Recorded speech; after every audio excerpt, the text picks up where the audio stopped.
पूर्ण परमात्मा पाप कर्म दंड को भी काट सकता है। अभी तक जिस भी संत व महापुरुष से मिले उन्होंने यही बताया कि पाप कर्म फल भोगने से ही समाप्त होगा।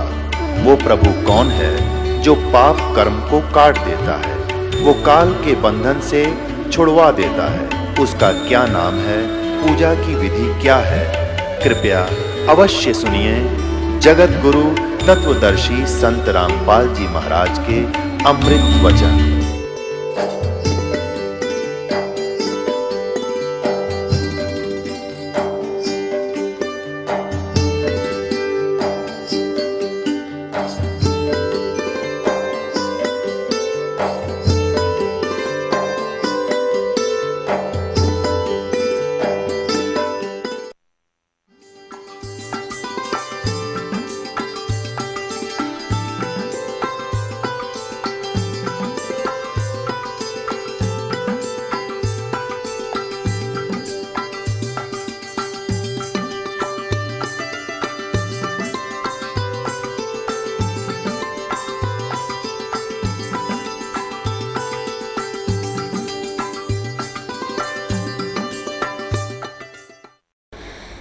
तो भगवान कहते हैं अब उस गरुड़ पुराण को तो जब पढ़ाना चाहिए था जब वो जीवित था, जब वो जीवित था, ताकि इस ज्ञान को सुनकर वो डरता, डर के बुरे काम ना करता और उस पाप से बचता। अब वो तो अपने सारे पाप की मालगाड़ी भर ले गया, क्योंकि गलत साधना करवाई, तुमने रास्ता ठीक बताया नहीं। अब कोई लाभ नहीं है उस गरुड़ के पाठ कराने से, क्योंकि आप अधिकारी भी नहीं हो। यदि कोई धार्मिक यज्ञ भी करना चाहे तो हम अधिकारी नहीं हो। कोई भी व्यक्ति पाठ कर देने से कोई भी कथा करने से किसी व्यक्ति को लाभ नहीं हो सकता।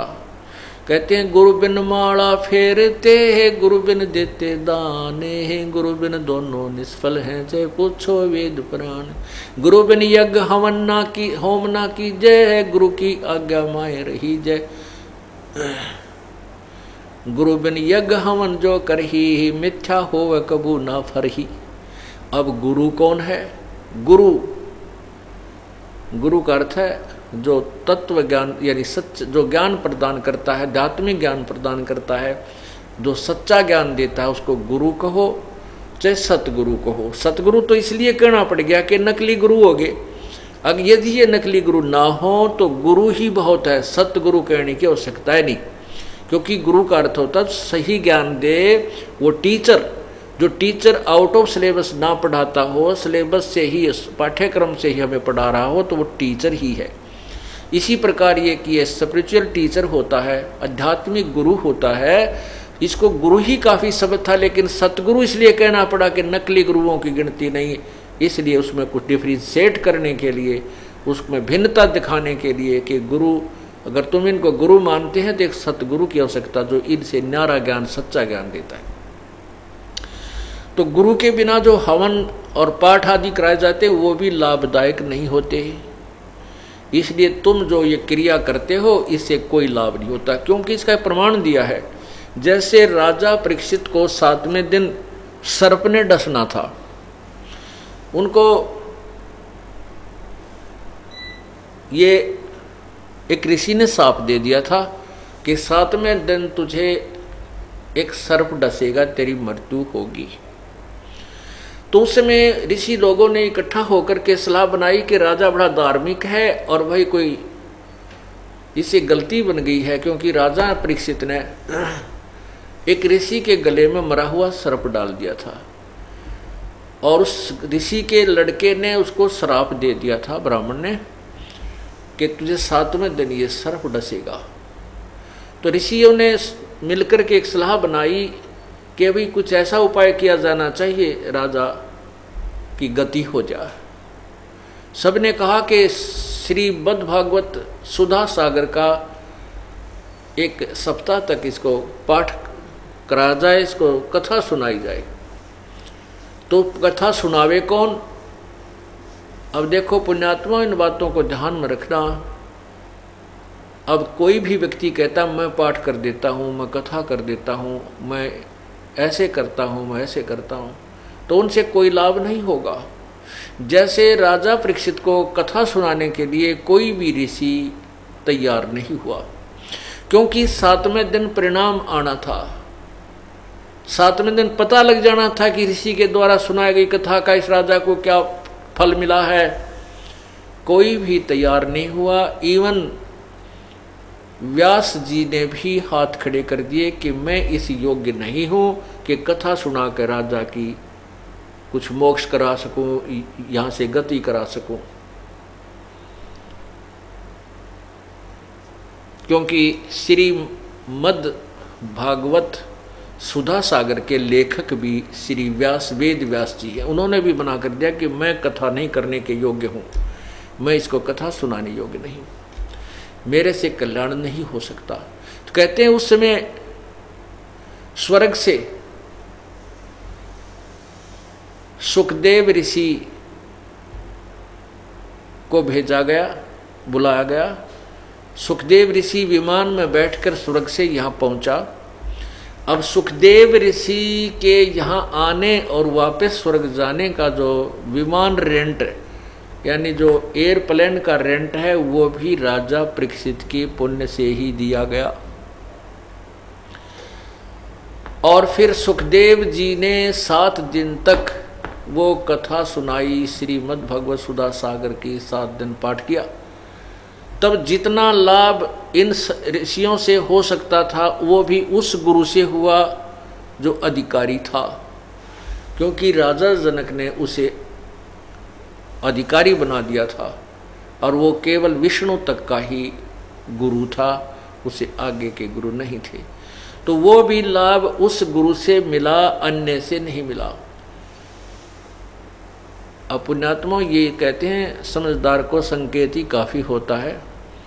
ये एक बहुत अच्छा उदाहरण है कि यहाँ कोई भी ये पाठ करते फिरते उनसे कोई लाभ होने वाला नहीं है, क्योंकि वो अधिकारी नहीं।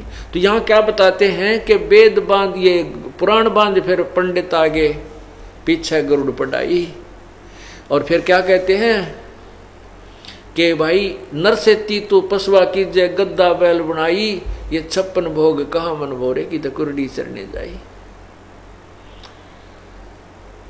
पुण्यात्मा ये बहुत ही बिगड़ा हुआ ज्ञान है। अब तत्व ज्ञान से इसको आपने समझना है और इसको अनुसरण करना है। इसके लिए तत्व ज्ञान को समझाने के लिए मेरे को इतना प्रयत्न करना पड़ रहा है कि एक पॉइंट को आपके हृदय में जमाने के लिए, सत्य को सत्य ही सिद्ध करने के लिए इन सदग्रंथों का सहारा लेना पड़ता जिनको तुम सत्य मानते हो।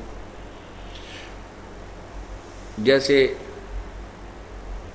पवित्र पुराण, पवित्र गीता जी, पवित्र महाभारत, पवित्र रामायण आदि सदग्रंथ जो है अपने जो विशेषकर हिंदू धर्म के माने जाते हैं, वैसे तो ये पूरे विश्व के मानव के लिए हैं, क्योंकि इनका जब रचना हुई इन सदग्रंथों की उस समय कोई भी धर्म मजहब अलग से नहीं था। फिर भी वर्तमान में ये हिंदुओं के नाम ही मंड दिए गए हैं। तो हम पवित्र हिंदू समाज को समझाने के लिए इन्हीं सदग्रंथों का सहयोग लेते हैं, और जिस कारण से आप इस तत्व ज्ञान को समझ रहे हो, सत्य मान रहे हो। तो इसमें क्या बताया है कि मृत्यु के उपरांत वो पाठ भी करा दिया गरुड़ का। अब फिर गरुड़ पाठ कम कराते हैं, कुछ पंडित को बुला करके हवन पवन करा कर 13वीं कर लेते हैं। यानी वो घटा घटू का थोड़ी सी ये इतनी बना ली, ब्राह्मण आवेगा, हवन करेगा, मंत्र बोलेगा, रोटी बनाओगा और खाओगा, फिर पाछा हम खाएंगे, जो भी है। ब्राह्मण मीन गुरु जी। ब्राह्मण कोई जाति अलग नहीं है। ब्राह्मण सोए जो ब्रह्म पहचाने, पंडित सोए जो पिंड की जाने। फिर भी हम उनको गुरु मानते थे, वास्तव में गुरु नहीं थे, क्योंकि उनको सदग्रंथों का भी ज्ञान नहीं था। अब फिर क्या बताते हैं कि नर से तू पसवा कीजिए, फिर गद्दा बैल बनाई, ये 56 भोग का मन भोरे की तो कुरडी चढ़ने जाए। अब हम कितना सुंदर आहार करते हैं, बढ़िया फुलके खाते हैं, कभी खीर बना लें, हलवा बनावे, काजू किस्म सेब संतरे, हैं, दही घी मक्खन, और भाई कभी लाडू जलेबी भी खाते हैं। कहने का भाव यह है कि इस मनुष्य शरीर में प्रभु ने हमें कितना सुंदर आहार दिया है, और एक सत्य भक्ति ना करने से, भक्ति भी करें और वो भी शास्त्र विधि को त्याग कर मनमानी पूजा करने से कोई लाभ नहीं होता, वो भी आपका जीवन व्यर्थ होता है। और फिर भक्ति नहीं करते, उससे फिर हमने क्या मिलता है, जैसे कि फिर बैल बन गया, गद्दा बन गया। उसमें कहते हैं ये 56 भोग नहीं मन बोरे कि तो कुरडी चरने जाई, ये सुंदर आहार नहीं प्राप्त कर सकेगा।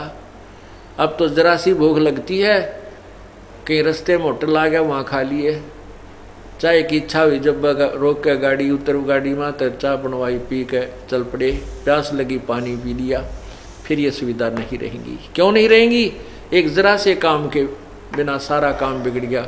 हम सब कार्य करते करते परमात्मा का नाम जाप करना है। नाम उठत नाम बैठत नाम सोवत जागबे, नाम खाते नाम पीते नाम सेती लागबे। परमात्मा की भक्ति के लिए हमें विशेष समय अलग से निकालने की आवश्यकता नहीं बनती। हाँ, ज्ञान सुनने के लिए अवश्य थोड़ा सा समय निकालना पड़ेगा। उसके बाद आप जो सिमरण करते हो, काम करते करते बस में जा रहे सफ़र करते हो, सिमरण कीजिए, मत गप्पे मारिए साथी जो दूसरा बैठा उसके साथ। तो नाम उठत नाम बैठत नाम सोत जागवे, सुता उठे रात्रि ना आँख खुल जाती है, नींद से जाग जाता है तो उठते ही सिमरण करने लग जा। सांस का जुण सा भी सूत बैठ जा, उससे याद आ जा, उससे का मंड जा, चाहे ब्रह्म गायत्री मंत्र हो, चाहे अपना यो सतनाम है, जो भी उसी का रट शुरू कर दे हैं। फिर वो अपना चलते फिरते जब भी ध्यान आवे उसको याद रखे प्रभु की, ऐसे भक्ति करनी होती है। ये हठ योग आसन लगा करके ये सब मना किया गीता जी में। गीता जी में यहाँ तक लिखा है 4 अध्याय में कि अर्जुन यदि तू हठ योग करके बैठ गया, यानी एक स्थान पर बैठकर साधना करने लग गया, तो तेरा निर्वाह कैसे होगा। इसके लिए 8वें अध्याय के 7वें श्लोक में कहा कि तू युद्ध भी कर और मेरा सिमरण भी कर, क्योंकि युद्ध से कठिन कोई काम नहीं होता। और उसको करते करते भी, युद्ध करते समय भी भगवान को भजना होता है, तो आम काम में तो हम आसानी से प्रभु की याद बनाए रख सकते हैं। तो इसलिए परमात्मा की भजन भक्ति के लिए हमने विशेष व्यवस्था की आवश्यकता नहीं पड़ती, फिर भी हमने साधना ठीक शास्त्र अनुकूल करनी चाहिए। तो ये बता रहे हैं कि ये 56 भोग कहाँ मनबोरे, फिर कुरडी चरने जाई, फिर ये सुंदर आहार नहीं रहेंगे, फिर पशु बन के क्या खाएगा, कैसे रहेगा। समय पर सब इच्छा से नहीं खा सकता, भूख लगी रहेगी, नाच डल जाएगी, बैल बन जाएंगे और बन जाएंगे किसी रस्से के साथ। अब फिर क्या होता है कि प्रेत सिला पैजा बिराजे पितरों पिंड भराई, बहुर श्राद्ध खान कुआए काग भय कलमाही। ओए होए, अब कितने निर्णायक ज्ञान दिया है। क्या कहते हैं, रबोड़ी सी दुनिया गुरु बिन कैसे सरिया, अरे भोली सी दुनिया गुरु बिन कैसे सरिया।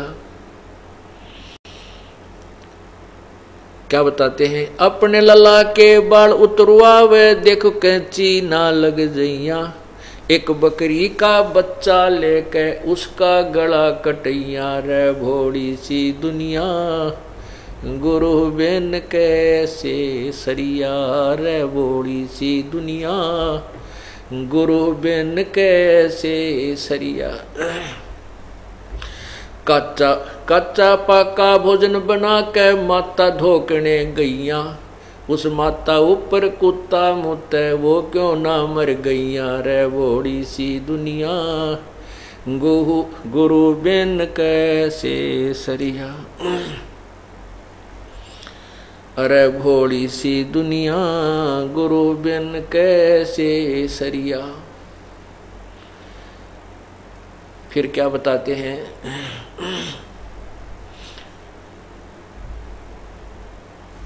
अब जीवित बाप के लट्ठम लट्ठा मुए गंग पुचैया, जब आवे आसुज का महीना फिर कौआ बाप बनैया रे बोड़ी सी दुनिया, गुरु बिन कैसे सरिया रे बोड़ी सी दुनिया, सतगुरु बिन कैसे सरिया।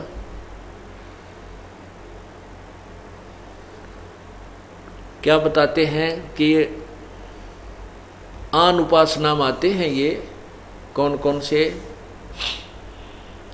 माई बसाणी सेठ शीतला भैरो भूत हनुमंत, साहेब से न्यारा रहे जो इनको पूजंत। माई मसाणी सेठ शीतला और भैरो भूत हनुमंत उस परमात्मा से दूर रहेगा जो इनकी पूजा करता है, जो इनको पूजंत। गुड़गांव में वाली माता पे जाते हैं, खासकर यहाँ हरियाणा के लोगों में ज़्यादा प्रचलित है गुड़गांव वाली माता, या वैसे भी जहाँ आस पास में किता अपना जुगाड़ जोड़ रखे बका रखे हैं वहाँ भी जाते हैं। क्या बताते हैं परमात्मा? देखो कैसे गुमराह कर दिया इन नकली गुरुओं ने। बुढ़िया जागी अपने पोते ने गेल लेकर और साथ न पुत्र वधू को, और वहाँ उस माता वाले स्थान पर जाकर नाई बैठा होता है और ये बहका रखे हैं कि बाल उतरवा के अपने इष्ट धाम पर चढ़ाने चाहिए, न तो नहीं तो वो रूस जाएगा। अब बता इष्ट उन बाला न के शर्म मारेगा, हमारे बाला न इष्ट खाओ न के ना की तो फूकण के ना, इनका क्या करेगा इष्ट। अब वो क्या करते हैं, वहाँ जाती है बुढ़िया, वहाँ एक नाई बैठा होता है और वहाँ भीड़ इतनी लग रही होती है, तो वो बाहर 2 रुपये में बाल कटते हैं तो 10 रुपये में काटते हैं। क्यों? मजबूरी है, कटवाने पड़ेंगे उनको। तो वो क्या कहती है बुढ़िया, ले भाई नाई के मेरे पोते के बाल काट दे, और भाई देख ध्यान करे, कच्चा ध्यान रखना, कच्चा सिर है मेरे पोते के, कांची ना लग जाए भाई, देख रहे ध्यान तय। और वो 2 कैंची भरते हैं, बस इतने दे दे द्वार हो से जल्दी। और उन बालों को क्या करते हैं, अंदर मंदिर में चढ़ाते हैं जाके। वह पुजारी क्या करता है, उन बालों ने ठा के कट्टे में डालने जा और शाम ने कुर्डियाँ पे फेंक दिया। वो बता के बैंक में जमा करा होगा उन बालों को, उसने भी बारे पटकने हैं ठा गए। तो ये हम बहका रखे थे। अब क्या बताते हैं परमात्मा कि तुम अपना न यहीं कट फूट का आप गिर दिया और कितने ठा के, इस चक्कर में मत पड़ो। ये गलत साधनाएं हमारे शर्मंड रखी है नकली गुरुओं ने, नीम हकीमों ने। तो परमात्मा क्या कहते हैं कि कुछ बुद्धि से काम लो। अपने बेटे का तो इतना डर मानती है कि कदे कैंची ना लाग जा और तेरे बेटे को दर्द हो, पीड़ा हो जा पोते को। और एक बकरी का बच्चा लेकर उसका गला कटैया रे बोड़ी सी दुनिया, गुरु बिन कैसे सरिया। पूरे संत के बिना ये निर्णायक ज्ञान जब तक नहीं मिलेगा तेरा उद्धार नहीं हो सकता। अब अपने बच्चे की तो इतनी ममता, इतना प्यारा लागे, कैंची लागने का भी डर। और एक बालक, एक अमुक जो बोल भी नहीं सकता, उसका प्राणी का बच्चा लेकर और माता का भेंट चढ़ा दिया। वो माता कभी बकरे नहीं खाती। वो देव कोई नहीं है जो मांस आहार करता, वो तो राक्षस होते हैं जो मांस आहार करते हैं। वो हमारे इष्ट देव, कोई भी देवता मांसाहार नहीं करते। ये हमारे को बहका रखा है उन ज्वाड़ के स्वादुओं ने, जो मर के भूत बन गए। और वो जो नकली गुरु थे वह मांस खाया करते थे, फिर वह पत्र भूत बन गए। वह फिर उन्हीं यजमाना माँ का बोलते हैं, मैं भैरव बोलूँ हूँ, मैं हनुमान बोलूँ हूँ, मैं माता बोलता हूँ, और एक बकरा चढ़ा दो। उनका वो गुमराह कर देते हैं। और उनके डर के मारे फिर ये पूर्ण परमात्मा का सहारा मिला नहीं, तो डरते फिर ये बेचारे गृहस्थी लोग उन पाखंडिया में जो भूत बोला करते, उनके आधार से मांस चढ़ाने लगे, बकरे चढ़ाने लगे, कटवाने लगे हैं। इस प्रकार यह बात बिगड़ी। फिर कहते हैं, फिर माता की पूजा देखो, कहते कच्चा पक्का भोजन बना के माता धोकने गई। माता जो धोक लान का दिशा बना कर चलता है काम, तो बेरा कुत्ता न खाना हो तो तो वो काचा पाका भोजन बना के माता दोकने गईया। हमने देखी जगह जगह पर ना एक इतनी मंडी ही बना देंगे जिसमें मेरे ख्याल में कुत्ता आराम से बैठ सके, बाकी आदमी तो नहीं प्रवेश कर सकता। उसको माता का थान बोलते हैं, स्थान कहते हैं। वो काचा पाका भोजन बना कर माता दोकने गईया, और वो माता के दोकने, माता की पूजा के लिए जो वहाँ गुलगुले पूड़े चढ़ाती है, और कुत्ते बाट देखा करें। बुढ़िया एक बतला उतरा टूट कर पड़ा, वो माता नहीं खान पाती, वो कुत्ते खाते हैं। और खा के उस कुत्ते उस माता के आहार को, और चलते समय फिर उसके ऊपर बाथरूम करते हैं, पेशाब करके चलना, उस माता की चोटी में धार मारे। तो परमात्मा कहते हैं अगर वो शक्ति है तेरी माता में, कुत्ते की टांग क्यों ना तोड़ दी, कुत्ता क्यों ना मर गया, या मार देती इसको। न कर बोली सी दुनिया। काचा पाका भोजन बना के माता दोकने गईया, और माता ऊपर कुत्ता मुत्ता, वो क्यों ना मर गईया। तेरी घिघी बंदरी है माता के दुखी कर दे, और इस कुत्ते को ना मारती वा। फिर क्या बताते हैं कि जीवित बाप के लट्ठम लट्ठा, और मरने के बाद उसने गंगा में पहुंचाने जाता उसकी अस्थियों को। अब परमात्मा ये बताना चाहते हैं कि जब तेरे पिताजी जीवित हैं, माताजी जीवित थे, तो उनकी सेवा करनी चाहिए थी, उनको प्यार देना चाहिए था, जिसके उद्देश्य से उन्होंने पुत्र की परवरिश की थी। अब जीव है जब तो पिता गेला लट्ठम लट्ठा झगड़ा ठानता रहता है, और मरने के बाद उन आड्डा न ठा कर गंगा में गिरने जाता है। और उस गंगा में गिरने से क्यों डाल कर आते हैं कि तेरे पिता की गति हो जाएगी, मोक्ष हो जाएगा। अब ध्यान से सुनना, ये मोक्ष कहाँ से होने लगा था, कहाँ मोक्ष जाकर छोड़ते हैं ये लोग हमारा, कित मोक्ष करावें।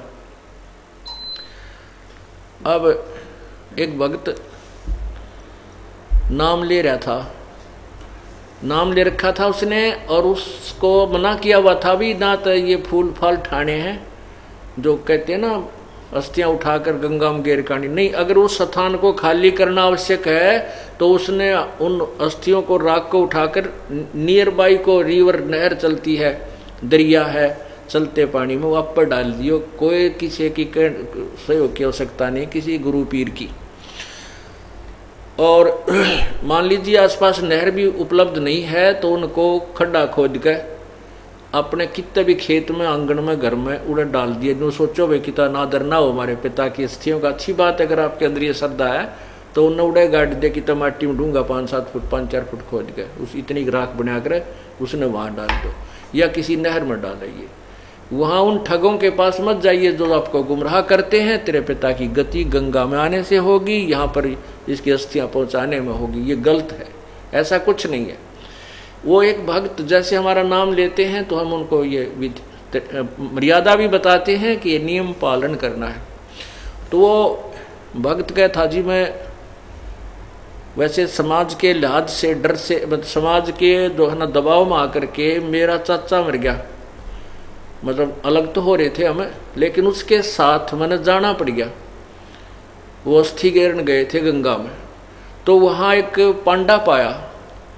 उस पांडे ने अपनी जन्म हिस्ट्री का डी इतनी बड़ी बई, और नो पलट कहने बोला कौन से गांव ताए हो, कुछ गांव ताए हम। अच्छा, तो ने बोला बहुत दिन माए जजमान तुम तो वो लड़का जो हमारा उपदेशी था उसका एकदम धक्का हला गया कि ये दुश्मन तेन सोचा हम रोज मरा।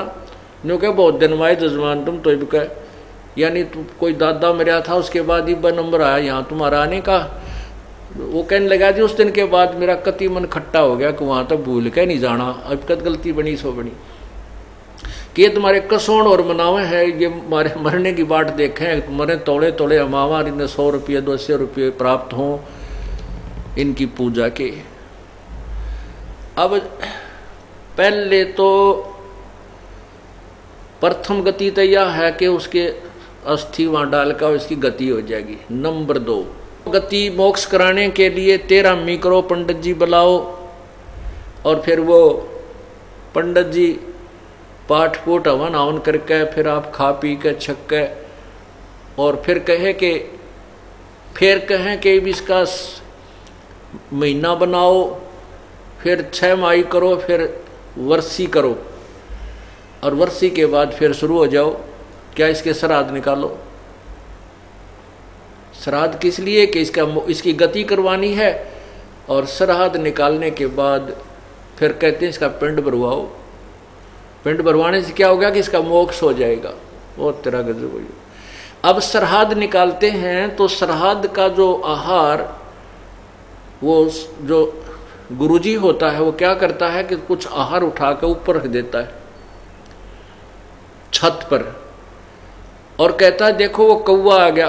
अब श्राद्ध के दिन हम तो कौवे तो वैसे भी ध्यान रखा करें कहाँ कुछ खाने की मिल जाए, वो तो अंगित खा जाया करें, घर में बढ़कर रसोई में जाकर मार जाए सोच, अनु सरियाम ऊपर धर दे कौवे टूट के पड़ा करें। तो कौवा आते ही वो खाता है, तो गुरुजी कहता देख तेरा पिताजी को भोग लग गया, और हो सकता है तेरा पिताजी कौवा बन गया हो। देखा ना, भोग लग गया, हो सकता है तेरा पिताजी कौवा बन गया हो। तो श्राद्धों में कौवा यदि आहार कर जावे, भोग लगा दे, तो पिताजी पितर तृप्त हो गया। अब परमात्मा कहते हैं अरे तो बड़काले खेल खेल रहे हो तुम, तुम्हारे को कति मूर्ख बना रखा है, हमारे अंदर बुद्धि नहीं छोड़ी, कोई अपनी सोचने की शक्ति भी खत्म कर दी, हम इतने डरा दिए इन लोगों ने और फिर भी कोई लाभ नहीं होता। कहते हैं जीवित बाप के लट्ठम लट्ठा मुए गंग पुचैया, जब आया आसुज का महीना वो कौवा बाप बनाया रे वोड़ी सी दुनिया, गुरु बिन कैसे है सरिया। यानी सतगुरु बिना ये बात बने नहीं। अपनात्मा, ये तो मैंने आपको बताया सब संवेद तत्व ज्ञान, इसी का समर्थन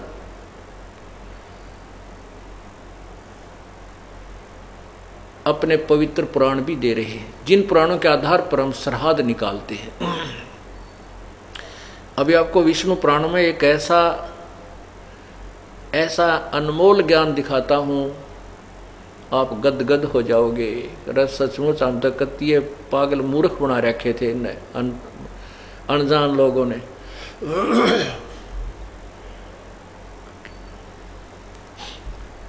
अब जैसे क्या बताते हैं, जय सतगुरु की संगत करते सकल कर्म कट जाई, अमरपुरी पर आसन होते जहां धूप ना छाई।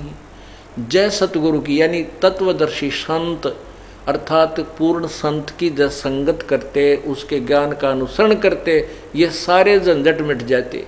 ना श्राद्ध निकालने थे, ना ये कोई और फंड करने थे केवल, और फिर उसके द्वारा दी गई भक्ति से अमरपुरी पर आसन होते, सतलोक में स्थान मिल जाता, जिसके विषय में गीता जी अध्याय नंबर 15 के मंत्र 4, गीता जी के अध्याय नंबर 18 के श्लोक 62 में कहा है कि हे अर्जुन, तू सर्वभाव से उस परमेश्वर की शरण में जा जिसकी कृपा से तू परम शांति और शाश्वत स्थान, शाश्वत स्थानम यानी सदा रहने वाला स्थान जो कभी नष्ट नहीं होता, उस सतलोक को प्राप्त हो जाएगा।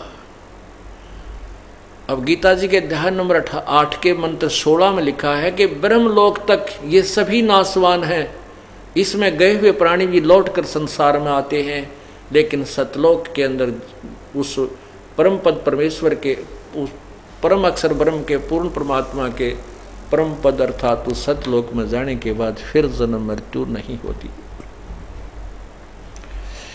अब आपको दिखाते हैं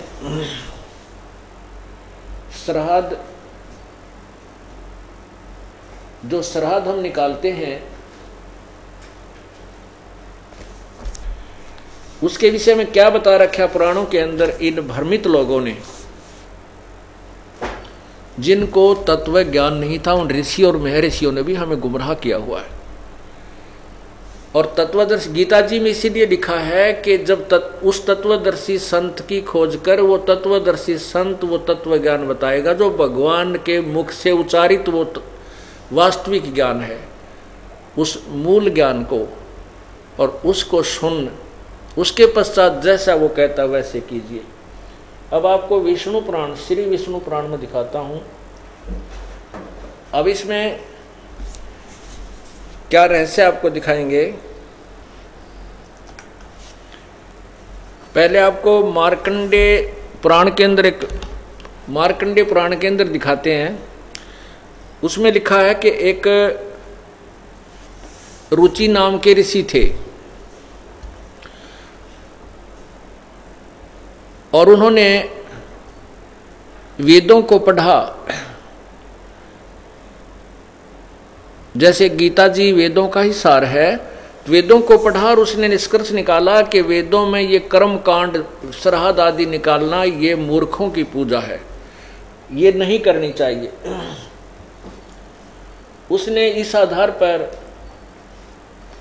आधार पर ना तो शादी कराई और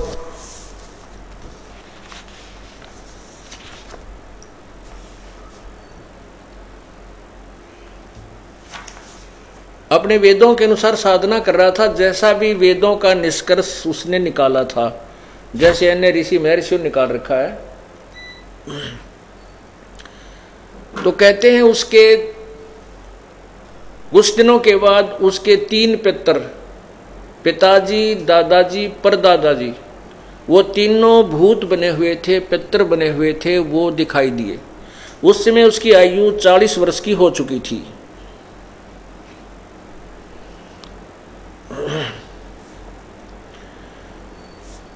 यानी शादी के योग्य भी नहीं रहा था। उस समय वो पितर दिखाई दिए और कहने लगे, बेटा रुचि, तूने शादी क्यों नहीं कराई और शादी करा के तूने हमारे श्राद्ध क्यों नहीं किए बेटा, हम बहुत दुखी हो गए हैं। अब रुचि कहता है कि हे पितरमहो, हे पितामहो, वेदों में इस कर्म कांड को, श्राद्ध आदि निकालने को मूर्खों की पूजा कहा है, फिर आप मुझे क्यों इस मार्ग पर लगा रहे हो।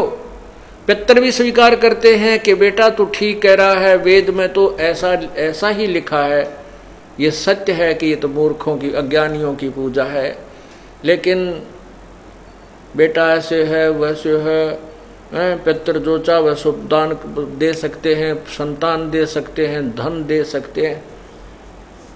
अब इस तरह के उनको लालच लुलच दे के और उस पुण्य आत्मा से वो घोर पाप करवा दिया। है क्या करवा दिया कि उसको कहा कि तू तप कर और तप करने से तुझे फिर एक पत्नी मिलेगी, फिर तू शादी कराना, फिर हमारे श्राद्ध निकालना। उस भोली आत्मा ने अपने उन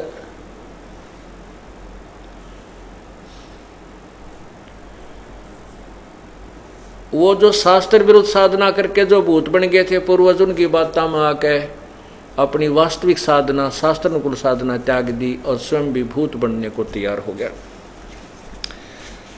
अब देखिएगा मार्कंडेय पुराण में आपको दिखाते हैं।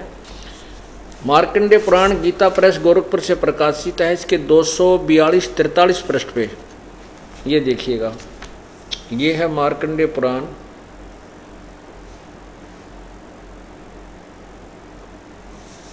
और गीता प्रेस गोरखपुर से प्रकाशित है।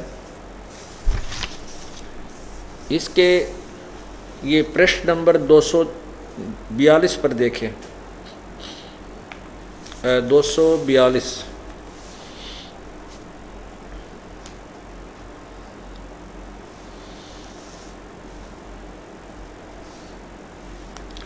ये नीचे रोच्य मुनि की उत्पत्ति कथा।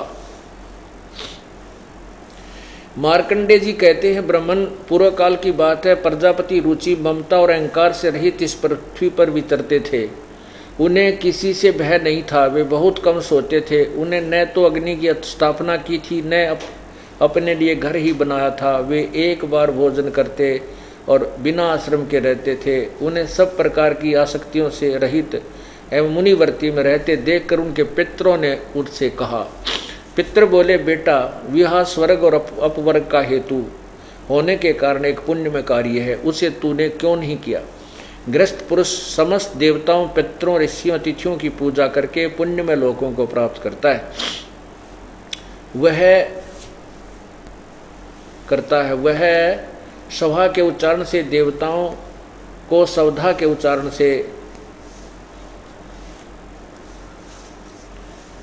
शब्द से पितरों को तथा अन्नदान बलि वैश्वदेव आदि से भूत आदि प्राणियों एवं अतिथियों का उनका भाग समर्पित करता है, यानी भूतों को भी देता। बेटा हम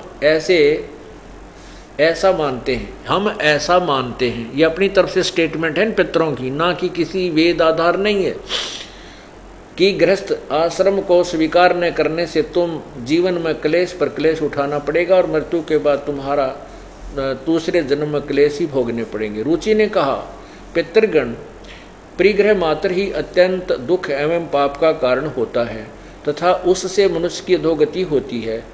यही सोचकर मैंने पहले स्त्री संग्रह नहीं किया। मन और इंद्रियों को नियंत्रण में रखकर जो यह आत्म संयम किया जाता है वही परिग्रह करने पर मोक्ष का साधक नहीं होता। ममता रूप कीचड़ में सना हुआ होने पर भी यह आत्मा जो परिग्रह शून्य चित्त रूपी जल से प्रतिदिन धोया जाता है वह श्रेष्ठ प्रयत्न है। जितेंद्रिय विद्वानों को चाहिए कि उनके अनेक जन्मों द्वारा संचित कर्म रूपी पंख में सने हुए आत्मा को सदा असना रूपी जल से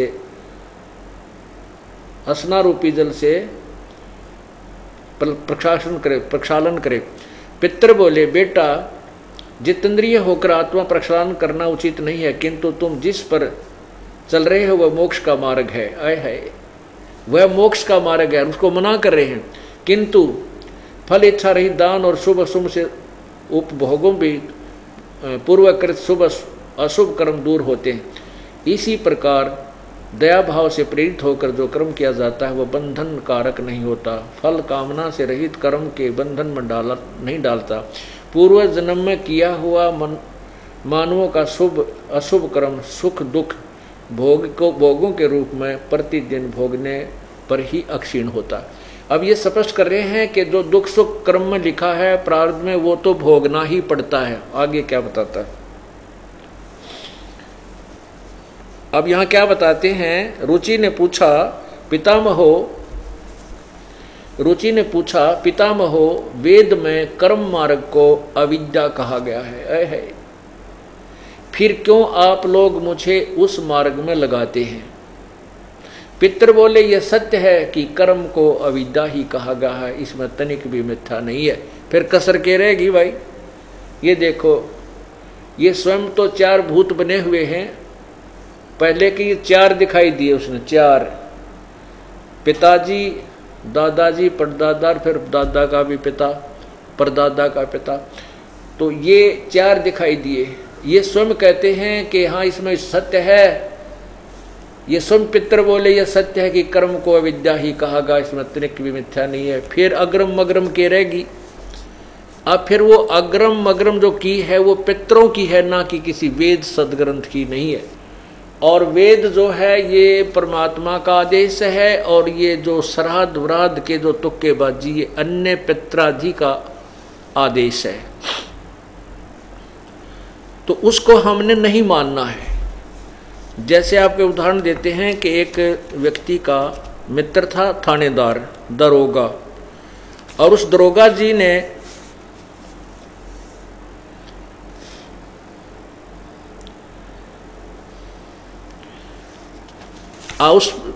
उस व्यक्ति ने एक दिन दरोगा जी से प्रार्थना की कि मेरा जो पड़ोसी है वो मुझे बहुत दुखी करता है, बहुत परेशान कर रखा है। मैंने पंचायत आदि से भी फैसला करवाने की चेष्टा की पर वो बाज नहीं आता, मैं क्या करूं। दरोगा जी ने कहा कि मार लठ माप देख लूँगा। अब उस एसएचओ के कहने तक उसके मित्र ने आकर पड़ोसी के झगड़ा ठान लिया, और झगड़े में उसके सिर में लठ मर गया, लगते ही वो पड़ोसी मर गया। अब राजा का संविधान है कि कोई किसी की मृत्यु कर देता है तो उसको सजाए मौत मिलेगी, मिलती थी। अब वो जब व्यक्ति पड़ोसी मर गया और उसने उस एसएचओ के आज्ञा का पालन करके संविधान राजा का भंग कर दिया तो उसे सजाए मौत हुई। वही उसका मित्र उसको दरोगा पकड़ के ले गया, थाने में रोक दिया, कोर्ट में उसको सज़ा मिल गई और सजाए मौत का भागी हो गया। ठीक इसी प्रकार जो वेदों और गीता जी में लिखा है उसके विपरीत जो कोई अन्य संत ऋषि या गुरु या पितर कोई भी ये संदेश देता है वो भगवान के विधान को खंड करवा रहा है, जिससे हम सजा के पात्र होंगे। अब इसमें एक विष्णु पुराण में प्रमाण है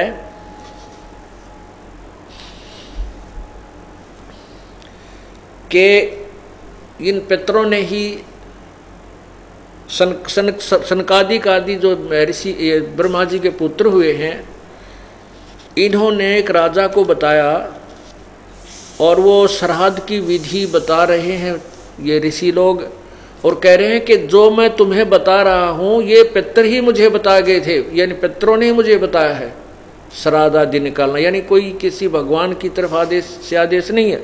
फिर उसमें आगे चलकर क्या बताया है कि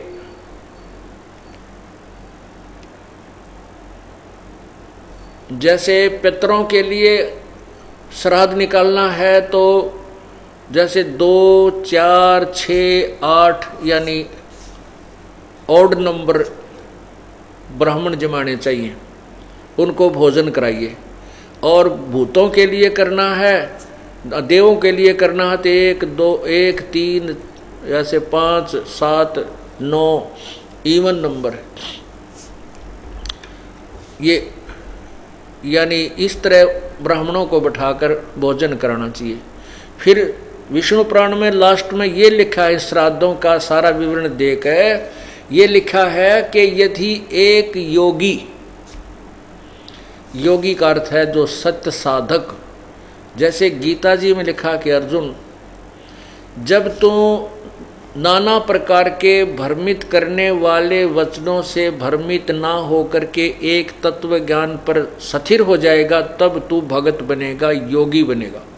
उसके लिए लिखा कि उस तत्व ज्ञान को सुनने के लिए तत्वदर्शी संतों की शरण जा, उनको दंडवत प्रणाम कर, वो जैसे बताएं फिर तू साधना कर, फिर तेरा कल्याण होगा।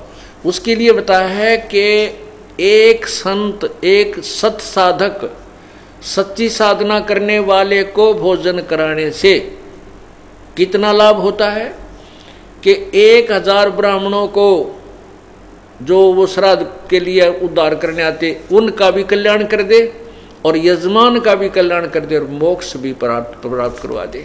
ओए होए, ये विष्णु पुराण में लिखा है कि एक तत्वदर्शी संत को आहार कराने से, अर्थात उससे भोजन कराने से आप 1000 ब्राह्मण बैठा दे उसके सामने, उनका भी उद्धार करे जो तुम्हारे पितरों का उद्धार करने आते हैं, और वो तेरे पितरों का भी उद्धार करे, उन ब्राह्मणों का भी पार करे और यजमान को भी सुधार दे, क्योंकि फिर तत्व ज्ञान बताएगा। सब बकवास छुटा के तत्व ज्ञान के आधार से साधना बताएगा। तो हम वही पूजा करनी चाहिए जिससे सब लाभ हो। अब ये विष्णु पुराण में लिखा है, अब मुझे वो मिल नहीं रहा। इस प्रकार हम वो साधना करनी चाहिए जिससे हमें लाभ हो, मोक्ष भी हो। हाँ, ये मिल गया। ये देखिएगा, ये श्री विष्णु पुराण में दिखाता हूँ आपको कितना अनमोल ज्ञान है, बहुत ही रहस्यमय ज्ञान है ये देखिएगा श्री विष्णु पुराण, ये श्री विष्णु पुराण, और ये गीता प्रेस गोरखपुर से प्रकाशित है।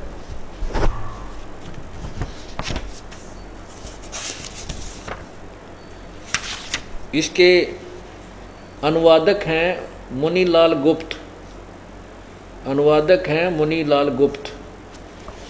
और ये तृतीय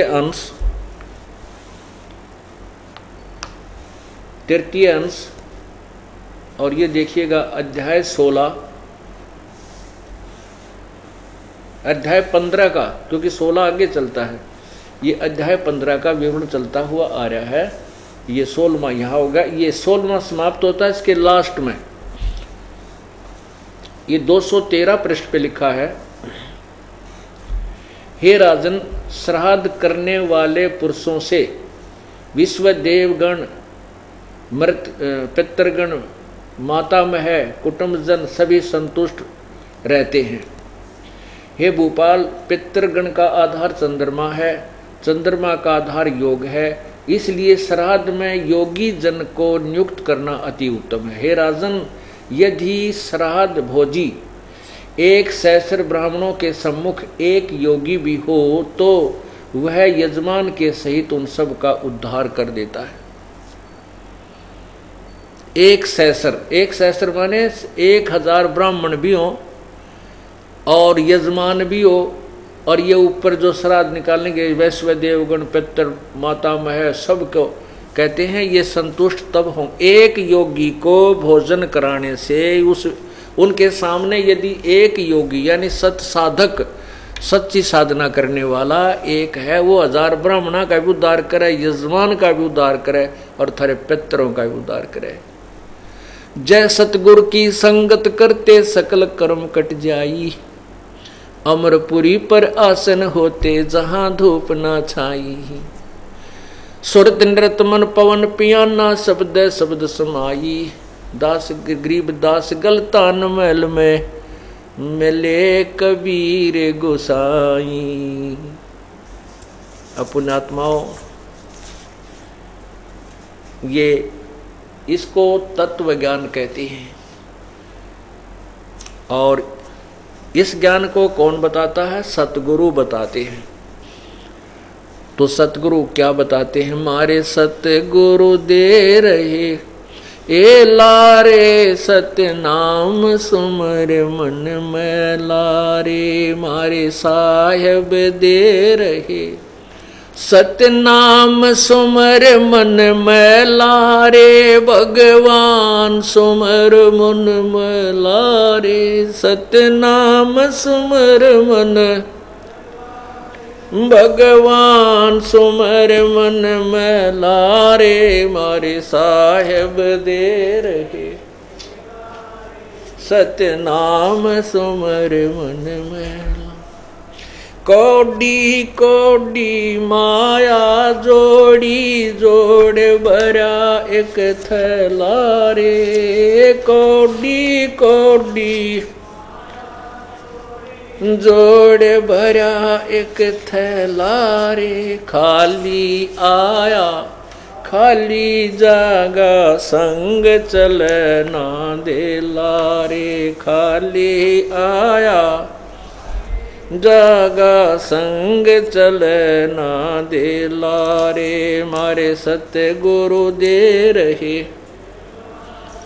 सत्य नाम सुमर मन में लारे। सत्य नाम सुमर मन, भगवान सुमर मन में लारे। मारे साहेब दे रहे हम सुमर मन में ला। मात पिता तेरा कुटुंब कभी लायो, कोई दिन का मेला रे। मात पिता तेरा कुटुंब कभी लायो, कोई दिन का मेला रे। यही मिलाया यही रे बिछोड़े जा, जागा संस अकेला रे। यही मिलाया जागा हंस अकेला रे। मारे सत्य गुरु दे रहे नाम सुमर मन में लारे। सत्य नाम सुमर मन, भगवान सुमर मन में लारे। सत्य नाम सुमर मन, भगवान सुमर मन में लारे। मारे साहेब दे रहे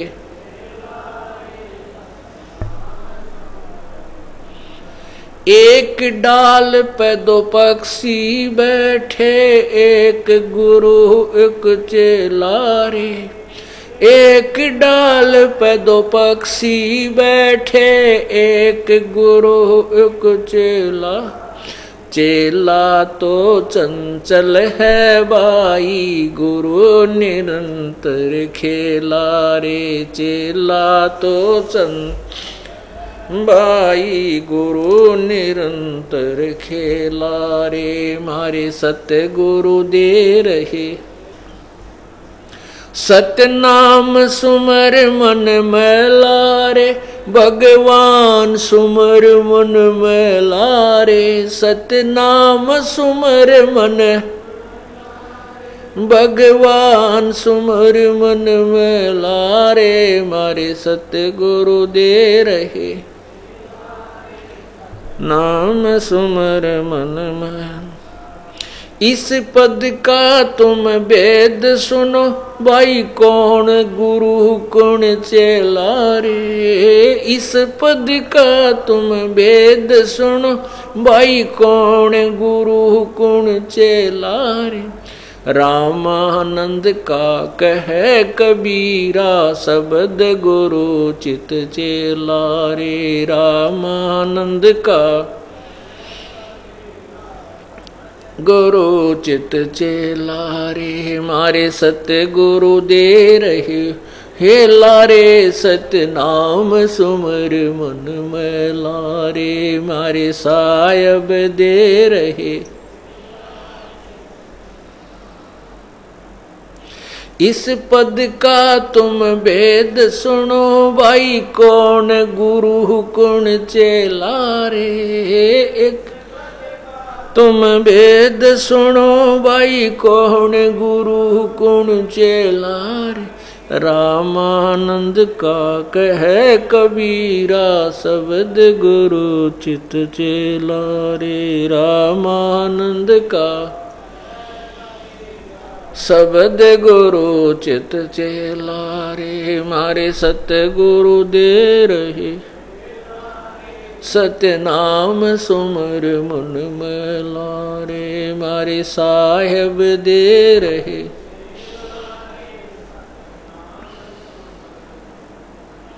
सत साहिब। अब वो तत्वदर्शी संत यही बताएगा, ये ज्ञान कराएगा कि कौन सी साधना हमने नहीं करनी चाहिए और कौन सी करने योग्य है, और उसका प्रमाण अपने वेदों में सदग्रंथों में भी होना चाहिए। गीता जी अध्याय नंबर 16 के श्लोक 23 में कहा कि शास्त्र विधि को त्याग कर जो मनमाने आचरण करते हैं, मनमानी पूजा करते हैं, उनको उनकी न तो कार्य सिद्ध होता, उनका कोई गति होती है, न सिद्धि होती है, और न ही वो कोई सुख को प्राप्त होते हैं। इससे अर्जुन तेरे लिए कर्तव्य और अकर्तव्य कर्म के लिए शास्त्र ही प्रमाण है, उन्हीं को आधार मानिए। अर्थात जो दंत कथा के आधार पर जो बता रहे हैं उनको नहीं मानना, सदग्रंथों को आधार मानना। सदग्रंथों में आते हैं पवित्र गीता जी, पवित्र वेद, और फिर जो पुराण जो हैं ये किसी अन्य ऋषि भगवान के बोले हुए नहीं है। ऋषि, महर्षि या ब्रह्मा विष्णु महेश तक का ही के बोले हुए उच्चारित ज्ञान है, और यदि वो वेदों से मेल नहीं खाता है तो वो उसको नहीं मानना चाहिए। तो गीता जी में तो यहाँ तक लिखा है कि जो अन्य देवताओं की पूजा करते एक पूर्ण परमात्मा को छोड़कर, वो मूर्ख लोग शास्त्र विरुद्ध साधना करते हैं, जिस कारण से वो अपना जीवन व्यर्थ कर रहे हैं। तो यहाँ देखिएगा, ये पवित्र गीता जी, ये है श्रीमद् भगवत गीता, गीता प्रेस गोरखपुर से प्रकाशित है। ये श्री जयदयाल गोविंद का इसके प्रकाश अनुवादक हैं, और ये है प्रकाशक हैं, प्रकाशक में मुद्रक गीता प्रेस गोरखपुर, गोविंद भवन कार्यालय कोलकाता संस्थान। अब ये देखना श्लोक नंबर 16 का 23 और 24, अध्याय नंबर 16 का श्लोक 23 और 24। 23 में लिखा है कि जो शास्त्र विधि को त्याग कर अपनी इच्छा से मनमाना आचरण अर्थात पूजा करते हैं, वह न सिद्धि को प्राप्त होता है, न परमगति को, और न सुख को ही, अर्थात व्यर्थ है। और फिर 24 में कहा है कि इससे तेरे लिए कर्तव्य और अकर्तव्य की व्यवस्था में शास्त्र ही प्रमाण है, ऐसा जानकर तू शास्त्र विधि से नियत कर्म करने योग्य है। अर्थात शास्त्रों में लिखे अनुसार ही साधना कीजिए। आपको श्राद्धों के विषय में निर्णय हुआ कि रुचि ऋषि के 4 पूर्वज शास्त्र विरुद्ध साधना करके यही पितृ पूजा ध्यान उपासना करके स्वयं भूत बन बैठे और अपनी प्यारी आत्मा अपने बच्चे को भी गुमराह कर दिया, उनको भी नरक में डाल दिया, जबकि स्वयं स्वीकार कर रहे हैं कि वेदों में ऐसा ही लिखा, ये सत्य है। ये कर्मकांड को अविद्या यानी मूर्खों का ज्ञान ही बताया है, ये साधना नहीं करनी चाहिए। और पवित्र विष्णु पुराण में लिखा है कि एक योगी यदि मिल जाए, वो 1000 ब्राह्मणों के सामने बैठा दिया जाए, उन ब्राह्मणों का भी बेड़ा पार कर, यजमान का भी, पितृ पुत्रों का सबका कल्याण करवा दे। तो पुण्यात्माओं, आपको वो साधना मिली हुई है जो आपके पितरों का भी कल्याण हो जाएगा, आपका भी कल्याण होगा और पूरे विश्व का कल्याण इसी साधना से होगा जो दास के पास है। विश्व में किसी के पास ये साधना वर्तमान में नहीं है। आगे इस ज्ञान को समझकर नकली गुरु बेशक बन जाओ, वो भी दुश्मन होंगे इस मानव जाति के, क्योंकि उनके पास उपदेश देने का अधिकार नहीं होगा। सत साहिब।